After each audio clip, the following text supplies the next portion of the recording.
Hey students, it's Anna Otto just for a real quick introduction to our next unit. So Unit 3 covers the adulthood periods with chapters 13 and 14 looking at early adulthood, talking about the ages from 18 to 39. So basically the 20s and 30s. I don't know if any of you had this as part of your childhood experience, but I can remember being on the playground and the little taunt song if you wanted to tease a boy and a girl about first comes love, then comes marriage, then comes baby in the baby carriage. And in a lot of ways, that speaks to some of the expectations that society often has for this age period, that they're going to find a significant other, fall in love, get married, settle down, and have a family, start their family. Certainly, that's somewhat outdated. Things aren't quite as linear, and families certainly don't always look like man, woman, and child anymore. But still, there's a lot of truth to that stereotype or that expectation, that social norm. Also, full time jobs.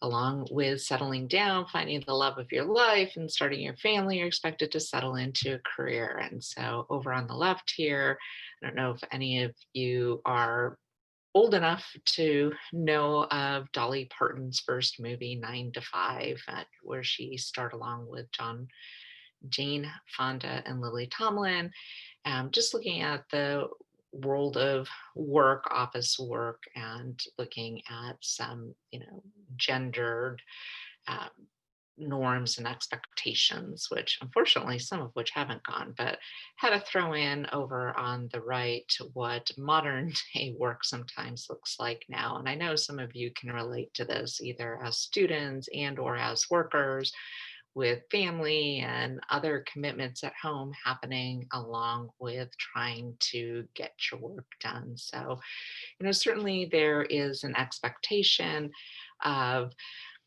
figuring out what you want to do for the rest of your life, right? And then getting yourself settled into a job to do that.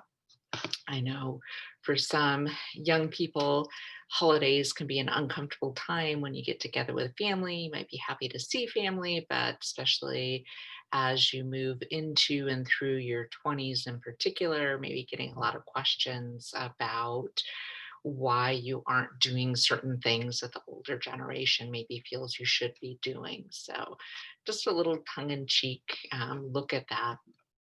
Here is a more comprehensive list of some of the things that are going on in early adulthood. So, in physical development, believe it or not, is actually when senescence or biological aging begins. We talk about development up until we start a period of decline. And while decline tends to be more measurable than functional, meaning that we can measure it at a very micro level with special tools, but typically not feel it affecting us day to day.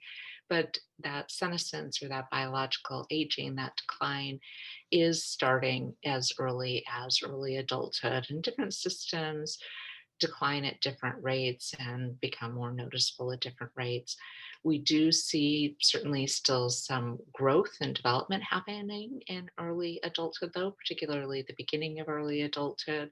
This is the point at which the prefrontal cortex of the brain, for example, finishes maturing. So that 18 to 25 is still a period of maturation for the brain. Puberty is the process that really helps to define adolescence. And by the time one moves into early adulthood, there's typically a peak in sexual activity.